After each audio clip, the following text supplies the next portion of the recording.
sino? Taga-labas?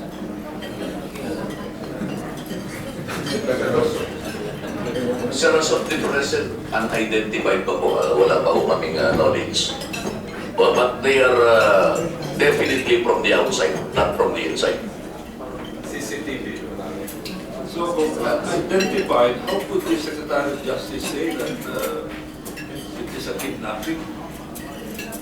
Perhaps, sir, from the allegation of the victim himself, when he was being investigated by the agents of the FBI. Okay, now I ask the question, what is more difficult? Escaping or kidnapping? Because sa kidnapping, papasok ka muna, no? There are, you have to enter, and then you have to exit. Sa escape, you also have to exit. Isa lang. Sir, Kidnapping is more of a mission impossible. Which you see in the movies. Escaping is probably more ordinary occurrence. Yes, yes. You know, when I was studying the statistics about these escaped prisoners, most of the escaped prisoners are in the farm doing in the projects. So mga minimum po ito na medyo maluwag, no? Medyo maluwag sila. Except the one, the latest, which is La Siste, no? Perhaps this also captured some item in the newspaper about this Romel La Siste, who killed a supervising parole probation officers in Region 2, no?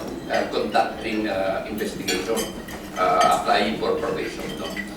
Now, with regard to this escape, most of them, or almost, no, are all in the farms or in the projects. No? Kaya medyo sabi nga namin, dapat siguro tignan natin ang gusto, yung classification, no, yung proper classification of prisoners like you. Because if we could really amend some of the, these are nitty-gritty in the operation, if we could look into only those proper prisoners or those who are really deserving prisoners to be placed in a minimum based on the criteria to be set, reasonable criteria that will not really violate the human rights of the other person, then perhaps we could really minimize this escape. Ito po yung kinag-aaralan ko. Attorney Coy, you're referring to those who would escape. Yes, yes. And yeah. And according to Congressman Roycoles, it is more of a normal occurrence compared to kidnapping inside. Yes. So our problem is really yung kidnapping paano nangyayari. And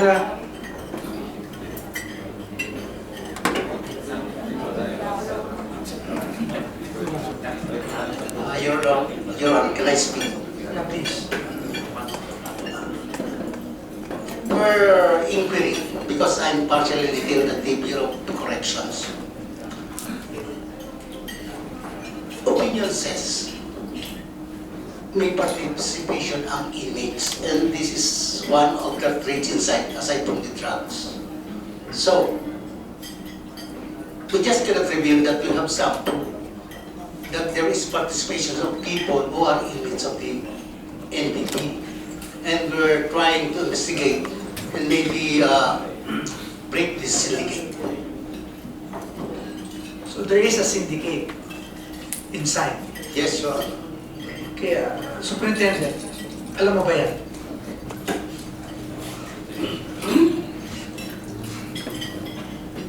Sir, in my 5 years stay with the Bureau of Correction, those who are convicted of heinous crimes were almost always member of syndicate, those heinous crimes.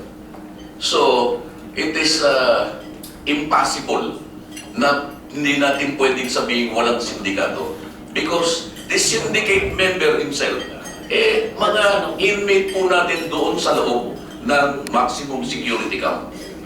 So, ito po, nagkakausap-usap At siguro sa mga dalaw nila na nagiging courier o messenger nila, nasasabi nila yung mga illegal activities na pwedeng gawin sa labas po. So, meron po talaga. No, Your but Honor. my question is very, very specific. Question ko is, alam mo ba na merong, kasi, can you please na lang muna, pakipatay mo na Yes, sir. yung microphone. Ang question ko, very specific. Meron bang, may alam ka ba na merong sindikato na kidnapping loob?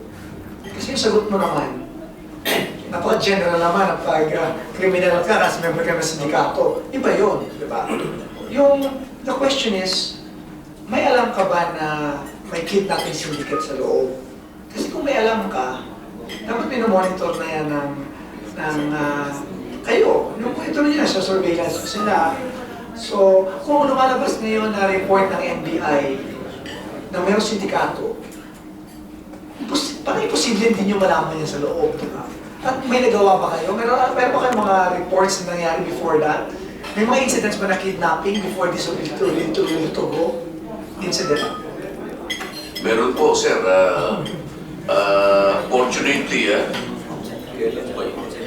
meron po rin nag-attempt na manghidnap sa loob ng reservation. Pero ito po ay na-foil o nahuli ng aming mga gwardiya. So, ito po ay na-file ng kaso pero attempted lamang po dahil di Sino ba ito? consuming. Sa labas, galing? Sa labas po, nagpanggap pa nga pong, nagpakilala pa nga pong NBI agent eh. Pero nung i-verify sa FBI po, yung kanyang personality, negative po, hindi po siya talaga FBI agent. Pero sila po nahuli at pinailan ng kaso. Hindi ko lang po dala yung record nila.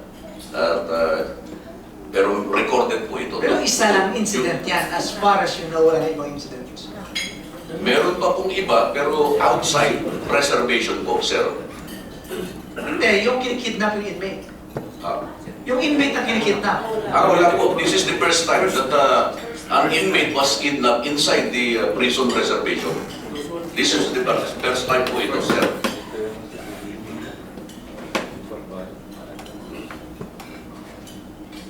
Any more question from the committee members?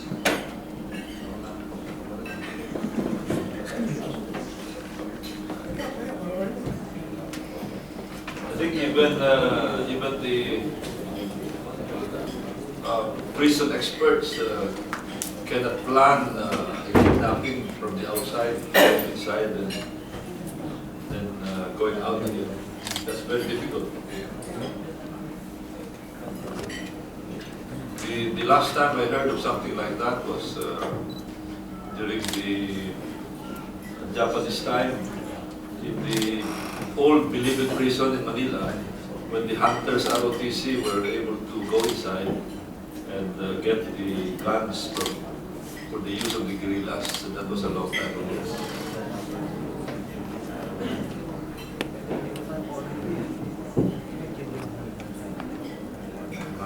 There are so many strange things happening.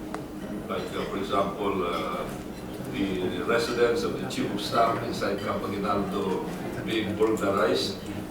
And then this morning, I understand there were 2 town police chiefs run over by a vehicle somewhere in Laguna.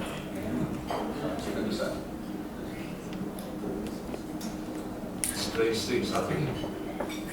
How about illegal drugs? What's the latest on that? We want to hear from the superintendent.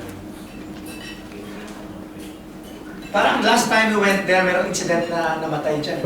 Sa loob. I'm sorry, Mr. Chairman, I'd like to ask the question, what is the motive of the kidnapping? Initially, sir, it was kidnapping or ransom.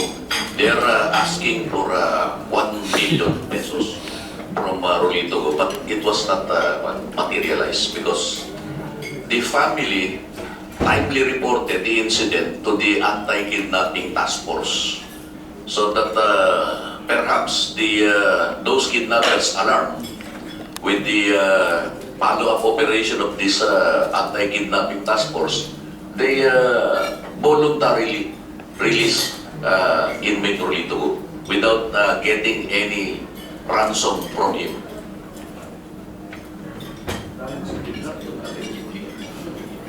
Okay, so now we go to yung illegal drugs. Anong latest na report niyo? Sir, so far sa illegal drugs po, negative po tayo. Because of the stricter measures, security measures that we are employing, we have several sniffing dogs for illegal drugs like shabu, marijuana, and others. And the stricter risking or inspection of our assigned guards there at the main gate, including surprise inspection on the different brigada and kupols and any time of the day or night, so that perhaps those who are planning to smuggle illegal drugs was deterred or prevented. Yes, in relation to the illegal drugs trade in Bureau of Correction, have you heard of the modus operandi of this syndicate which transact their business without the drugs getting into the Bureau of Correction, but just outside, through cell phone or through other means of communication? Have you heard or do you have report of that kind of transactions? Yes, sir, we have heard of that, but because we have put up some gadgets like a jammer around the maximum security camp, the communication was cut or jammed so that they could not have any transaction from the outside. And besides, we have religiously conducted searching operation with regards to confiscation of contraband like cell phones, bladed weapons, and others, sir. Security is very important because it boils down again to the implementation of the existing rules and regulation of the Bureau of Correction. It calls to mind that incident in Bikutan. If you recall the infamous Bikutan siege, which resulted to the death of your own guard, by this high-profile Abu Sayyaf group, and we were there at the time of this incident, and we don't want this thing to happen again. That's why the strict enforcement of your rules and regulations, as far as this confiscation of items, which will make them continue their illegal acts, should be implemented thoroughly. Attorney Ko, within 1 week, please submit a report to us with respect to the issues that were raised, like the COBOL system. You want to make sure that the assignment of COBOLs are fair, equitable, because that's what we saw when we went there. Diba? Kasi yung iba, pag may pera ka, doon ka, okay ka, pag mahirap ka, hindi okay. Yung giving out and sleeping out privileges, please include that. Number 2. Yung illegal drugs, please include. Yung prostitution inside prison, what's the status of that? And yung mga measures being undertaken by Bucor. Kidnapping, of course, yung kidnapping inside the prison. Yung isa rin na na-mention yung nilalabas yung mga prisoner para may contractual na yun ang lumalabas doon. So, we don't have time anymore. We take that up next time. But please include in the report ito sinasabi ng gun for hire. May mga incidents na lumitaw yan. So we within 1 week to submit this. But for the meantime, what the committee, if the members would agree, what we will do is that we have at least 8 bills. And we will create now a technical working group to consolidate the bills, to come up with a consolidated bill. So the members of the technical working group would be the authors themselves, sila Congressman Roylo Goles. Probably Congressman Coy should be a member of that, TWG. And also, let's designate also Congressman Batawil to be a member of TWG to start working on the consolidation of all the bills. This is without prejudice to a committee hearing that we will set. We haven't decided yet whether it will be in Mindoro or in Davao. We will coordinate with the Bucor attorney ko, will coordinate with you. We would invite Pau attorney to join us in the next hearing. It could be in Mindoro or it could be in Davao. So, any motion with respect to the TWG?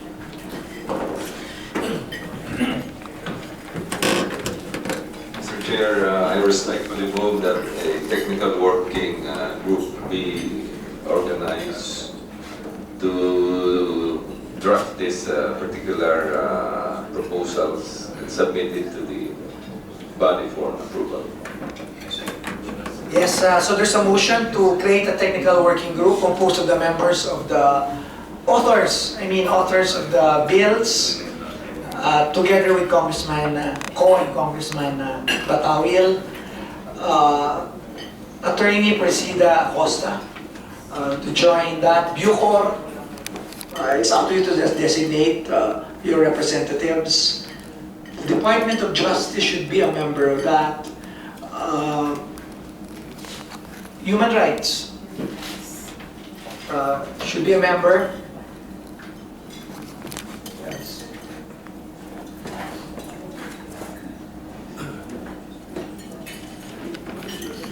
NBI. NBI, there's a member of that. Please designate a representative. Yeah, the Bucor Employees Association. Wala ba ditong representative? Employees Association, Bucor. Yeah, before we approve this motion, please, what's your comment on this? Very brief. Nung sa bill namin. So, your name, please state your name and your... Ako po si Benito Geronimo Jr., Presidente po ng Bureau of Corrections Employees Association.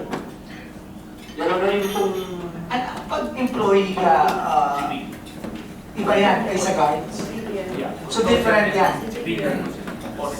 Hindi, yung guard, iba yan. Iba po sila, civilian. Okay, sige. Okay, go ahead. Hindi namin ko lang po meron pong yung pong membership. Meron po yan. Sa kanila po naging empleyado, mga kawani po. Okay. Yung pong tungkol sa issue ng modernization, hindi lang po pananaw ng bawat mababang empleyado. Pananaw po namin lahat na tama na po sa panahon, napapanahon na po. Kasi nga po, napag-usapan na po lang dito kung ano yung mga kababaan. Sweldo, yung pong kondisyon ng trabaho, pati nga po yung kondisyon ng ahensya namin. Napapanahon na po, ma-modernize yung Bureau of Corrections po. Yun ang... Okay, so yung sa guard, meron ba kayong association? Wala kayong association? Okay, please. Please state your name. I'm PG3 Roger Robongales, President of Association of Correctional Officers for Welfare and Reform Award, and member of PMO, the one making the proposed bill. Okay, magano kayo? So you should be a member. Kayo, yung president ng association ng jail guard and president na employees. Ano pananaw mo dito sa mga pinag-usapan natin? Very brief. Actually, sir, we are strongly recommend this bill na maaprubahan. Kasi para sa amin po to at sa mga hinaharap po. Mabababa sweldo niyo. Mababa po talaga, sir. Actually, I'm inspector with a salary grade of 10. 10 lang. Is that gross or net? No, sir. 10,000? No, sir. Salary grade 10 is receiving 16,000. SG10. Yes, sir. Magkano yan? Compared to... Magkano yung sweldo? 16,000, sir. Gross yun? Yes, sir. Magkano ang take home pay mo? With the deduction, sir, I have weekly is 1/8. Baka malagputan ka naman kaya may deduction. What's that? So magkano, how much is your take home pay? Magkano yung nauwi mo sa isang buwan? Isang buwan? All in all, sir, almost mga 7, sir. 7,000. Because of the deduction, sir. GSIS, pag-ibig, then I have a housing loan. Okay. Ang benefits nyo hindi gano'ng kataas, di ba? Okay, so kailangan talaga ito. We need this. Kaya we will create na ito na yung word key technical para consolidate yung bill. Pero just to give us also yung kailangan pa namin ng konti idea pa. So we need one more meeting. Pero hindi na dito. It's either Mindanao tayo or Mindoro. So there's a motion to create a technical working group. Kasama si Congressman Goles doon at itong mga kongresista natin. At yung mga sinabi namin na mga agencies, duly seconded. Is there any objection? The chair hears none. The motion is hereby approved.